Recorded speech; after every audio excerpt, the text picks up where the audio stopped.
So last week, President Trump signed an executive order with the goal of expanding access to and lowering the cost of in vitro fertilization, known as IVF. This is not a good thing. This is not pro-life. Trump is wrong. You know what we do here at the Seth Gruber Show. We praise politicians when they do good things to create an expectation of more of those good things. And we critique them when they do bad things so they hear the outrage of pro-life Christian America and they stop doing those bad things, because that's part of what self-government means. This order directs Trump's assistant for domestic policy to come up with a list of policy ideas for protecting IVF and aggressively reducing out-of-pocket and healthcare costs for IVF treatment within the next 90 days. Why? Because in vitro fertilization is expensive. It's estimated each round of IVF costs anywhere from $12,000 to $25,000. And many couples go through several rounds before they get a healthy baby that will be born.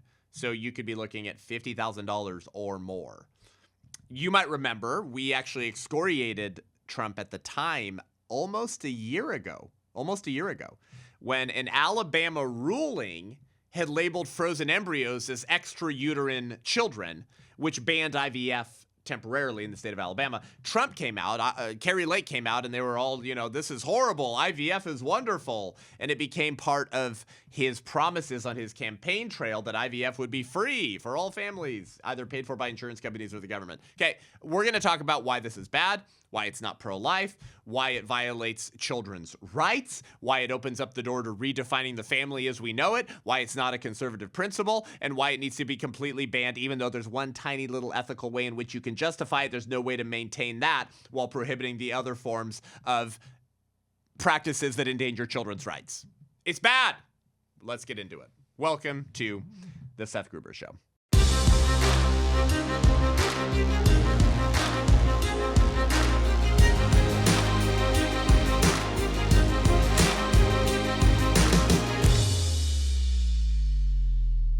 So right after Alabama had temporarily banned IVF by labeling frozen embryos, little human beings frozen in labs, as extrauterine children, what was shocking and interesting to talk about is when the leftist, secular, pro-abortion moral revolutionaries often recognize the internal consistency of ideas and logic more so than some conservatives. What do I mean by that?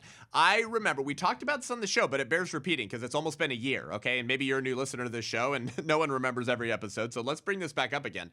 In the wake of Alabama temporarily banning IVF, the pro-abortion folks and big fertility were carrying pro-life premises to their logical conclusion better than many people in the quote-unquote pro-life movement and the conservative movement. And that pro-life intellectually consistent conclusion was that IVF kind of has to stop. I remember there was a northwest.edu article where a fertility doctor says, I'm afraid for my IVF patients, because IVF clinics in red states, after the overturning of Roe, started freaking out. They were admitting that if the right to life and personhood of unborn babies was established at conception, then their business model is destroyed. And why? In other words, they were more consistent than much of the so-called pro-life conservatives and Republicans, because their business practices, I'm talking about big fertility, okay, the in vitro fertilization market and organizations, were acknowledging that their practice is built on the reality that they will destroy human life, okay? Paul Amato, the president of American Society for Reproductive Medicine, said, by insisting that these very different biological entities are legally equivalent, the best state-of-the-art fertility care will be made unavailable to the people of Alabama. No healthcare provider will be willing to provide treatments if those treatments may lead to civil or criminal charges. So, this is amazing. Do you understand that he's admitting, someone in the big fertility in vitro fertilization market, that if preborn entities are human beings, indistinguishable in value and dignity from any infant or toddler, then the entire industry of big fertility will be destroyed. But so many pro-lifers support in vitro fertilization. So why would the big fertility industry leaders be saying that pro-life laws necessarily hinder their ability to fulfill their job. That's right. That's right, Paul Amato. Because human beings have dignity and rights. It's wrong to mass produce them in labs for experiments and for a backup plan for infertile couples. It's wrong to perpetually freeze them as well. Children have a right to not be discarded. They also have a right to not be perpetually frozen. So the only question for Trump and the grand old party, okay, this administration, is will they help this individual and big fertility realize their fears? Will we exercise the intestinal fortitude and courage to carry our right ideas to the logical conclusions that the big fertility leaders so fear? It was the people who support and make money off of in vitro fertilization who were saying, oh, wait, does the overturning of Roe and the banning of abortion in red states mean that we're not going to be able to do our job? And they said, yes, that will mean that. What is that except an admission that their business practices are based on the discarding of and destroying of innocent unborn human life? Oh, for pro-lifers to be as clear thinking as those who actually take innocent human life. So this raises the question, why is in vitro fertilization wrong? Okay, now I've made this statement and clarifying statement so many times on this show over the years, but let me say it again, because we just did a little hot take Instagram reel last week that kind of took off, and of course everyone was saying, no, it's okay to do it in this way. Yes, there is a sort of ethical carve-out way that you can do in vitro fertilization that does not compromise the child's right to life, and it doesn't compromise the right to not be frozen, and it doesn't compromise the right to a mother and a father. And if it's the biological mother and the biological father who have infertility, who create one embryo at a time, just one, not two, not three, not four, not five, not six, not seven, not eight, one, and then attempt implantation, then it's the closest thing you can get to analogizing with the normal coitus sexual act of reproduction. Okay. But that's not usually how in vitro fertilization is practiced. And the main reason for that is because it's so cost prohibitive. If you're going to go through the process of in vitro fertilization, then you create as many, sometimes 8 to 12 actually, new little babies to increase the likelihood that one will implant. If you spend that kind of money, you want to have 8, 9, 10, 11, 12, and then sometimes you try to release 4 or 5 into mom to attempt implantation. Sometimes you attempt one at a time, but you've got all these other frozen babies, right? So now you're compromising a child's right to life because many of them won't survive the thawing process, and you're compromising a human being's right to not be frozen. Shocker, we believe that human beings have a right to not be frozen. Did you know that? Okay. Here's the thing.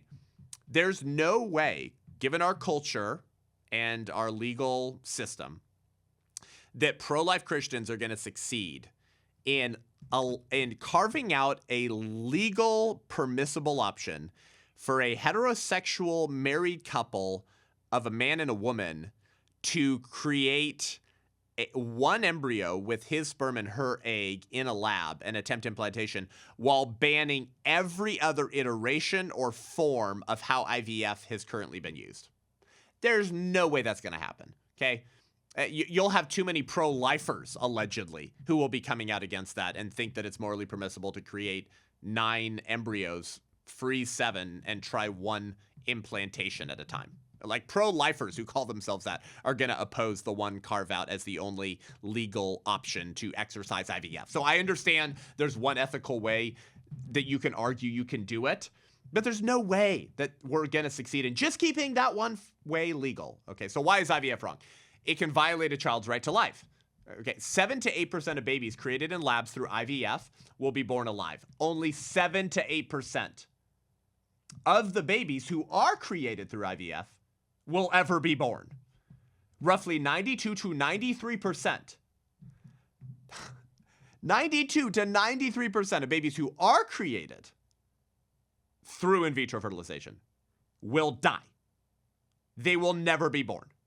They'll be discarded right out the gate because they're not viable. We'd like to take a chance to thank our sponsor of the Seth Gruber Show, Every Life Diaper Company. EveryLife.com. Why? Because unlike the 7 other major baby brands and diaper brands in America, Every Life does not support killing children. And oh, by the way, and they don't support killing their clientele base, okay, whose parents will have to buy diapers for them, okay? Everylife.com, America's pro-life diaper company. How cool is that, okay? Go to everylife.com. If you're having young ones, if you're having babies, if you help run the church nursery at your church, why would your church buy diapers from pro-abortion companies? Don't do it, okay? That's dumb. That's counterproductive. Don't fund the problem, okay? Fund the solution by using your dollars and shopping in alignment with your values. Everylife.com, promo code Seth10. That's Seth10 for 10% off your first order. Let them know that we sent you. You save some money. And then I think if you sign up for the subscription model, we do that. We just get it sent to our house. It's super easy. The timing's perfect. I think you save a little bit of money too. They've also got baby shampoos now. Super cool. Non-toxic. You got your wipes, your diapers, your shampoos. Everylife.com. Promo code Seth10, Seth10 for 10% off your first order. Let them know that we sent you and you support them and you support us here at the Seth Gruber Show and the White Rose Resistance. Everylife.com. Thank you guys. Or because they're not good quality to the parents, or they're the wrong preferred sex, like Paris Hilton, who's created like 50 babies because they keep being the wrong gender that she doesn't want. Or other preliminary markers that come out in the genetic testing that will not be advantageous to the parents. Only 7 to 8% of the babies who are conceived through in vitro fertilization will ever be born. That's what happens in the in vitro fertilization market. Does that sound like a child-friendly process? No, that sounds like a industry that's built off of killing little human beings. IVF clinics do not report the exact number of embryos that are killed in their care, but clinics normally extract between 10 and 15 eggs for one treatment. Which means what? They're going to attempt to create 10 or 15 little human beings. According to the IVF clinic chain Illume Fertility, if the clinic extracts 12 eggs from mom, about 80%, so 9 or 10 eggs, will be viable, and about 80% of viable eggs will successfully fertilize to create embryos, making about 7 or 8 embryos per patient. The CDC estimates that more than 238,000 patients attempted IVF in their most recent numbers from 2021. Okay, 238,000 patients attempted IVF in 2021. So let's kind of do some rough math, okay? If the 12 eggs that are extracted, which is an average for a couple or individual going through IVF, results in 7 or 8 embryos, and 238,000 couples or women attempted IVF in 2021, okay, that would yield about 1.6 million to 1.9 million little human beings that end up being created in America every 12 months through in vitro fertilization. You're pushing 2 million. You're pushing 2 million little human beings who have never existed before and will never exist again that are brought into existence specifically through in vitro fertilization, okay? Despite these high numbers, fewer than 100,000 embryos were brought to term. So what does this suggest? That somewhere between 1.5 and 1.8 million embryos created through IVF were never born in 2021. Yeah, mic drop. Somewhere between 1.5 and 1.8 million brand new little babies created in 2021. And the numbers have been similar each year. So you can use that framework for the last couple years. Were never born. Meaning more babies lost their lives through IVF and big fertility than the abortion industry takes in the same period. But I'm sorry, but Trump is the pro-life president. And listen, I get flack from people who said like, well, you knew he was going to do that. He said that on the campaign trail, so the blood's on your hands. Okay, whatever, idiot. You don't understand how self-government works, okay, in a constitutional republic. Okay, you don't just unilaterally disarm and refuse to vote because you have issues with the candidate who's way better than the other one. At the end of the day, we had two options, okay? We'll continue to hold Trump accountable in the GOP and wake up the church to be the conscience of the country. But it's very good that we did not get Kamala Harris. Okay, that's a very good thing. But this is horrible, what Trump has done. This is horrible. Alternatively, the abortion industry, according to CDC's numbers, killed about 985,000 babies from July 2022 through June 2023. So it's quite possible that the IVF industry could be ending nearly twice as many human lives every year as the abortion industry. This is like not talked about. And we have to start talking about it. Like your pro-life principles, your pro-life beliefs that are scientifically solid, that human life begins at the moment of conception, means that the child has equal dignity and a right to life to any infant or toddler, regardless of their location. It doesn't matter if they're created in a lab as opposed to a uterus. It's still a person. Okay. Dr. Nancy Pearcey says, when pried loose from its connection to natural parenthood, artificial reproduction can feed into the dehumanizing mindset that children are commodities to be manufactured through technological processes for paying customers. The babies that result may come to be regarded as artifacts, as depersonalized products that we plan, create, modify, and improve. Right. You're kind of playing God. So IVF is wrong, firstly, because it can violate a child's right to life. And the industry is built on that. Oh, but no, me and my couple, or my aunt and uncle, they created one embryo at a time. And okay, great. Does that represent the norm of how the IVF industry operates? No, of course not. You think most people going through IVF are these stalwart pro-life heroes and ethicists who think about bioethics every day? And they would never extract 8 to 12 eggs to create 7 to 8 babies. Oh, they would never do that. They would only do one at a time. No, of course not. By and large, the people who use the legal option of IVF are doing so with the knowledge, with the foreknowledge, with the intent, with the reality of disposing of innocent human beings who become sort of a sacrificial lamb on the altar of our fertility. And people say, Seth, that's so mean. How could you say that? Don't we want more babies? Aren't we pro-life?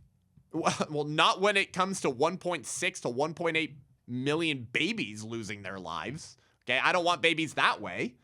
Okay, adults, to quote my friend Katie Faust, ought to do the hard things and the hard sacrifices so that the rights of children are protected. Your longing for children, if you're infertile as a heterosexual married couple, is admirable. Of course you should want children. But your longing for good things does not in any way justify you violating basic ethical moral principles like don't intentionally harm or kill innocent human beings. And when you know that the excess human beings you created were required to try to get the one to implant, that is the intentional killing of innocent human beings whose lives you knew would be discarded and siphoned off so you could get your one baby. I wouldn't want to explain that to the one baby you get, that they had 5 other siblings whose lives were, acceptable sacrifices so you could have a life, Timmy. That sounds horrible. So IVF violates a child's right to life. Secondly, it violates a child's right to not be frozen. I said this earlier. We have nearly 1 million frozen babies in IVF clinics in America right now. And by some estimates, 20 to 40% of those will be abandoned. Now listen, snowflake adoptions are a beautiful thing, okay? One of my friends and his wife have attempted that because you're seeking to ameliorate the situation. You're seeking to prevent any more human heartache from occurring, okay? Couples who want to do snowflake adoptions by telling couples or fertility clinics or IVF clinics that, hey, you got frozen embryos, don't discard them. We're going to attempt implantation and to give this child a life, and birth and raise them, and that'll be our son or daughter. That's a beautiful thing, okay? Because usually those embryos that are frozen will be discarded or be donated for medical research. Okay? Unless the original parents decide we want to attempt another round of implantation if the baby survives the thawing process. How about we just don't freeze human beings? Obviously, I'm saying IVF needs to be banned. But that's a beautiful thing when parents who would ban this if they could are seeking to give those children a future and a hope. Okay, so that should be said. But not all these embryos survive the thawing process, and not all the ones who survive the thawing process will pass the genetic test to make sure that the babies are fit enough, and not all the embryos who pass the genetic test will successfully implant. IVF is built on the deaths of hundreds of thousands of children so that families can get maybe one or two. IVF also can violate a child's right to their mother and father. How do you think the LGBTQ LMNOPI, my name is Legion, folks, are getting kids? Okay, when you have a non-procreative relationship, meaning that doesn't fit into that, okay, and you chose a relationship that is not procreative because it's two women or two men, how do you think they're getting kids? Yes, some of them go through the adoption process and adopt children that are already born, right? And then deny them a mother or a father, which is an injustice in and of itself. But many of these folks are using IVF, right? Let's say if it's two gay dudes, they're taking one of their sperm, and then they're buying, by the way, there's no such thing as sperm donation and there's no such thing as egg donation. That does not exist. Someone is always paid for their sperm and someone is always paid for their eggs in virtually every case, okay? When you hear egg donation, that's not a thing. The women are being paid, okay? So then two gay dudes like Pete Buttigieg and his fake husband that he calls a husband Chasen or whatever, okay? That was our transportation secretary in the Biden administration. They would go and purchase a woman's eggs, okay? And then they would use one of his sperm and then they would conceive in a lab. They would pay to have this done. And then maybe they have a friend, you know, sometimes it's the sister of a gay couple who volunteers her uterus, or they pay someone. By the way, black and brown wombs are always cheaper than white wombs in America. I'm not saying anything like racist. I'm saying that's just the reality. That typically it's richer white lesbians and richer white gay dudes who are paying Hispanic or black women to gestate their child that is not related to one of the dudes, because you can't use both sperms, and might have a random mother out there somewhere, or maybe it's a friend who gave her eggs, and then they're gestating it in a surrogate. Okay. How do you think all that's happening, right, in the LGBTQ non-procreative relationships getting kids? How do you think they're getting kids? They're using IVF. like surrogacy assumes IVF, actually. Unless you're doing old school surrogacy where you tell your you tell your husband, if you're a gal, we can't have kids, go sleep with my concubine, go sleep with my friend. Okay. That doesn't usually happen too much in America today or in the West. And so surrogacy almost always assumes in vitro fertilization. The baby was conceived outside utero, and then you paid a surrogate to attempt implantation and gestate your kid, okay? So IVF is like a favorite thing of the anti-child rights movement people who think that any two will do. Remember, that was the phrase to justify gay marriage and all this. Any two will do. Children fare just as good with a mommy and a daddy and a daddy as they do a mom and a dad. Well, no, they don't. And every Democrat acknowledged that 20 years ago. But as soon as gay people want kids, I guess we're no longer allowed to acknowledge the social science that children fare best when raised by their married biological parents living under the same roof, which every progressive Democrat acknowledged that social science not 20 years ago, 25 years ago. It's funny how social science ceases to be relevant or applicable when the rainbow cult says we now want kids. Isn't that interesting? The New York Times in 2019 said that LGBTQ people make up 5 to 10% of fertility clinic patients. So what do you think it is in 2025? If I had to guess, I would say 25 to 40%. But I wasn't able to find data on the most recent percentage of non-procreative relationships using fertility clinics. By the way, this kind of stuff has consequences too, legislatively. Duh. Okay. I've talked about this before, but it's been a while. And I want to remind you that California Democrats attempted to push through SB 729 that redefines infertility for non-procreative homosexual relationships. So if a dude is into other guys and they want to have kids, but they can't because one of them doesn't have a vagina. Then the California Democrats wanted to define their inability to reproduce as infertility so that they could get like insurance paid access to IVF treatments. Many insurance plans will cover your IVF costs if you meet the definition of infertility, which is defined as unprotected heterosexual intercourse for 12 months that does not result in a pregnancy or live birth. Your insurance premiums will skyrocket because the people having anal sex think it's discriminatory that they have to pay out of their own pocket for expensive IVF treatments so they can intentionally deny a child a mother, right? Because they're not having unprotected heterosexual intercourse for 12 months that does not result in a pregnancy or a live birth, because two phalluses don't make a baby. So they wanted to define that as infertility in California so that taxpayers will be charged more so that non-procreative gay couples can do IVF cheaper. Talk about going to war with the natural world.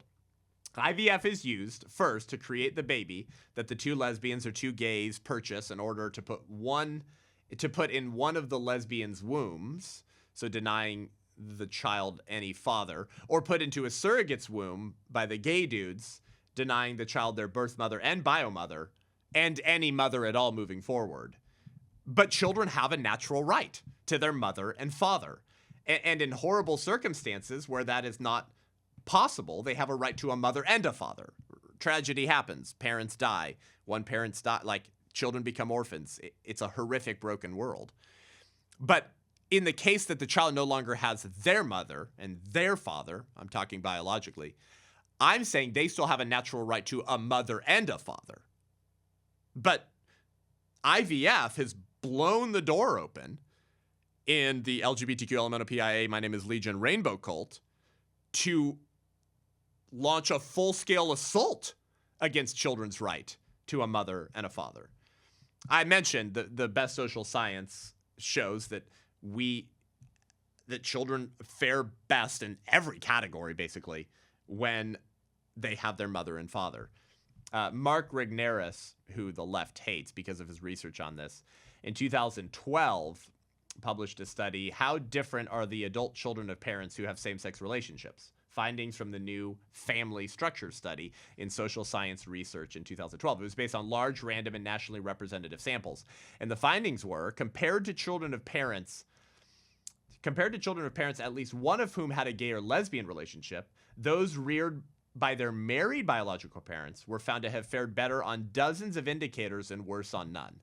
So let me say that again. Children raised by their married biological parents fared better in dozens of indicators compared to those raised by two mommies or two daddies, and were found to have fared worse on none of those indicators. A study published by a left-leaning research institute entitled Child Trends said, it is not simply the presence of two parents, but the presence of two biological parents that seems to support children's development. Research clearly demonstrates that family structure matters for children, and the family structure that helps children the most is a family headed by two biological parents and a low-conflict marriage. Children in single-parent families, children born to unmarried mothers, and children in step families or cohabiting relationships face higher risks of poor outcomes. There is thus value for children, says the left-leaning research institute Child Trends, in promoting strong, stable marriages between biological parents. And people on the left used to acknowledge this until the gay marriage debate, until Obergefell, until non-procreative sexual partners wanted to have kids, and then we threw all the social science out the window, right? Because Pete Buttigieg and Chasen want kids. We live in a culture and a society that does not care about the rights of children, inside or outside the womb, apparently. All we care about is our desires and our wants, what will satisfy us, okay? We could go on and on with IVF. It's a mess. It's an absolute mess. Katie Faust puts it this way. She says, babies are the subjects of rights, not objects of right. They have a right to be known and loved by their mother and father. They have a right to not be commodified, designed, and purchased. We fought a civil war to end the practice of buying and selling people, and now we're bringing it back in the name of progress. Do you understand, like, what's happening in the surrogacy stuff, right? Remember, I told you surrogacy always assumes IVF, okay? Unless, you know, you're like Abraham. It's like, go sleep with our maid or whatever. Okay. Doesn't really happen so much. So surrogacy assumes that in vitro fertilization is being used, and then implantation is attempted with a surrogate, okay? With these cases around the country, we've talked about this with Katie Faust before on the show, and we'll get her back on soon. We tried to get her on today, but she's in London at the ARC conference with Jordan Peterson. Try to go next year. We've talked about this on the show before, that there are these surrogacy contracts in America and around the country, right, where a woman signs, right, and she's paid, she's reimbursed to carry this baby. Do you know what allows that to be legal? That the contract has to be signed before conception. If the contract for surrogacy, for surrogates, let's say two gay dudes, they don't have a uterus, so they got to pay someone to gestate the baby. If that contract is signed after conception, then it's called child trafficking. And governments from around the country are mixing up surrogate cases with child trafficking because they say it looks like you're giving this woman money to buy her baby. Yeah, maybe it's because they're giving her money to buy her baby. Only an idiot could think that the morality and ethics of the act are dependent on when the contract was signed. It's only okay morally and legally if the contract to buy the baby is signed before the child is in existence, but once the child is in existence and they've conceived, now it becomes super problematic? How stupid are we? That's how we think about ethics now? About the timeline of when a contract is signed? That's how messy this stuff gets, okay? And surrogacy always assumes in vitro fertilization. And that's what pro-lifers are supporting around the country. I just got ripped a new one on my Instagram. Go check out the reel of a bunch of pro-life people who say they're pro-life, saying I'm wrong for opposing IVF. I'm wrong for saying it should be banned. Okay. Conservative writer Daniel McCarthy has dubbed this biosocialism. He wrote a great piece called Fertility, Family, and Biosocialism at creators.com. I'm just going to read you a piece of it. It's quite profound. He says, the old industrial socialism meant asserting control over the means of production. Biological socialism is when the government manages the means of reproduction. Remember what the California Democrat bill trying to define two gay couples' inability to reproduce as infertility. Biological socialism, like the old-fashioned kind, aims to equalize conditions, right? In this case, the conditions that apply to natural families and artificially commissioned ones. The new biological socialism doesn't just argue that economic conditions are unfair. It argues that nature itself is discriminatory and must be corrected. So pause right there, right? I've been saying from stages on my new tour, Life or Death Tour, that most of the culture war is an attempt to redefine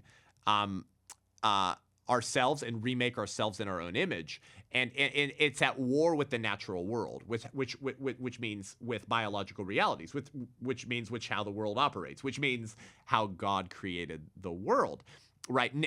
In this worldview, nature is a bigot, right? Because it's not fair that my homosexual relationship is non-procreative, right? Or with the trans stuff. It's not fair that I was given a phallus when I wanted ovaries, right? This is not fair. That's what he's saying. He's saying that this new worldview, this biosocialism, argues that nature itself is discriminatory and must be corrected. And by the way, that's why there's this new attempt. We're gonna talk about this more on the show in the coming months, guys. Okay, because I want you aware of the breaking edges of bioethics. Okay, and the culture war. But there are now attempts being made right now, as you're listening to my voice, to surgically implant artificial uteruses into the abdomen area of men who have gender dysphoria and think that they're women, so that they can have a fetus develop in their artificial womb so that trans women, which don't exist, that just means men who think they're women, can experience the process of pregnancy in childbirth. Now, I don't know. I guess it would have to be a C-section because I don't think a child will fit through a man's urethra. But like this is being attempted right now, just so you understand. Okay. That's what Daniel McCarthy means by nature itself is discriminatory and must be corrected. He says that requires comprehensive systems of control, including price controls for fertility. While employers and religious conservatives have obvious economic and moral objections to legislation like SB 729 in California, there's a fundamental political problem as well. If more and more families over time owe their existence to such laws, the very idea of family will cease to be natural or a matter of immemorial custom. The most basic social unit of self-responsibility in American life, the unit that forms individual character itself, will be subordinated to political collective responsibility. It will be the government that forms society now, not the other way around. When the insurance compensates for misfortune, that's one thing. But when the misfortune is not truly out of one's control, when biologically fertile people do not engage in procreative sex, insurance mandates become an instrument of social engineering for redistributing money and responsibility alike. A self-governing people arises from self-governing institutions, above all the family, and families arise from fertility. If California replaces the biological laws of fertility with its own political preferences, it will remove the family from the realm of custom and nature, which no one controls, and socialize the very building block of society. Daniel McCarthy says, Karl Marx wasn't thinking big enough. Why expropriate anything else when you can seize the factories that make men and women? In fancy language, the family will cease to be a natural institution, where the next generation is raised by the two individuals who created them, giving them genealogical identity and the mother-father duo that we all need to launch effectively into this broken world and make it better. Instead, the state will force nature to be tolerant and equal and remake the family structure in America in the name of fertility equality. That's where this is actually going, okay? And a conservative movement that does not prioritize the foundational building block of a society, the family, right? And the right to life of children conceived in the family unit, won't conserve anything else in the long term. The insanity I've been describing to you over the last 30 minutes would have been unthinkable in a conservatism of the 1950s or 60s. Now it's celebrated by the elected leader of the free world and the acknowledged head of the Republican Party. And he just signed an executive order last week. Do you understand? Saying that this is good, right, true, and beautiful, and we're going to encourage it by subsidizing it. And what you subsidize, you get more of. So if 1.6 to 1.8 million babies lose their lives every year in the in vitro fertilization industry in 2021, 2022, what will it be now that is being subsidized by the government or the plan that Trump has directed his administration to come up with in the next 90 days? Let me say it again. More unborn babies lose their lives due to big fertility than to the abortion industry. That's the way we have to phrase it. That's the way we have to discuss it, to awaken the moral intuitions of people who call themselves pro-life to stop supporting this, stop defending it, stop celebrating it, and certainly don't utilize it. Don't do that. It's a very bad thing, guys. You know, Chesterton made this observation almost 101 years ago. He said, the business of conservatives is to keep on making mistakes. The business of progressives is to keep on making mistakes. The business of conservatives is to prevent the mistakes being corrected. He said, even when the revolutionist repents of his revolution, the traditionalist is already defending that as a part of his tradition. Thus, we have the two great types. The advanced person who rushes us into ruin, and the retrospective person who admires the ruins. What was he saying? He was saying Donald Trump, that the conservatives imbibe the radicalism of whatever the left was doing, and they make it part of their conservative tradition 15 years later. This is why today's Republicans often look like Democrats 15 or 20 years ago. That's what I'm saying. Conservatives historically have struggled to take bold, uncompromising stands, okay, and stand by their values and convictions and defend them tirelessly in the public square and at the political level. The left has no qualms about pushing forward their revolution with every ounce of their strength. When you don't stand and when you are not immovable, you inevitably are flexible and you inevitably cave to the pressure of the revolutionaries until you have this uniparty apparatus. Now, listen, I am loving some of the executive orders of Trump. I am loving some of the wins, right? Okay, for the family, for the next generation, okay, for the country, for liberty. Okay, J.D. Vance just ripping the Munich Security Conference and all the left-wing European overlords for their attack on religious freedom and liberty and arresting pro-life people who pray outside of clinics silently. Like, it's great what's happening. Like, there's a lot of good to celebrate, but this is not one of them. This is horrific. We posted an Instagram reel a few weeks ago, and we did a tweet on it that took off. Can you call it a tweet still? What do you call it now that it's not Twitter? And because this woman had melted her IVF babies from the frozen lab and put them in a ring, a piece of jewelry, which is like not new at all, by the way. Like, tons of pagan cultures would wear the body parts of people they killed as jewelry. Okay, like, yeah, paganism is back. Oh my gosh, okay. Like, we're in the wild, wild west right now with big fertility and with third-party reproductive technologies. And a lot of that mess began with IVF, which rips procreation from the only physical act that creates new human beings. And once you do that, it's hard to reel things back in.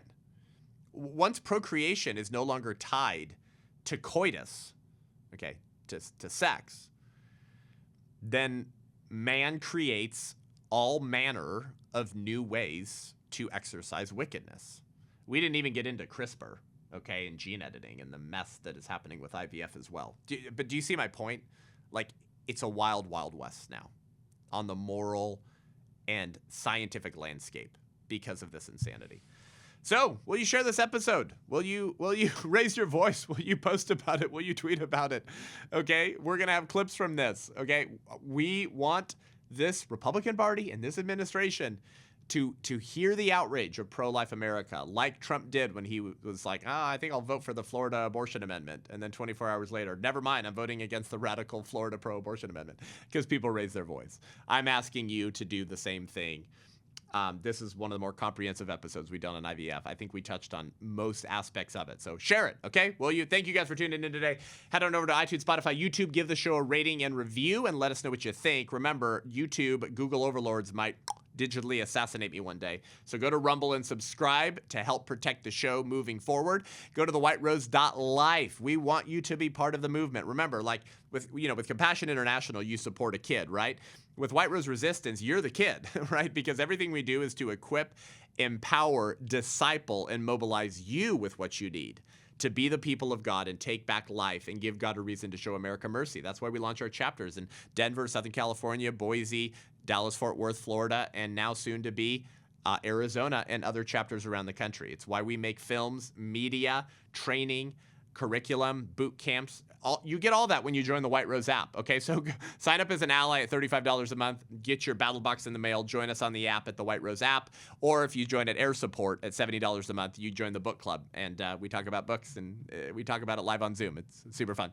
Make sure you pre-order the DVD, The 1916 Project, okay, or host a screening at your church by going to the1916project.com. Till next time, I'm Seth Gruber, and this is The Seth Gruber Show.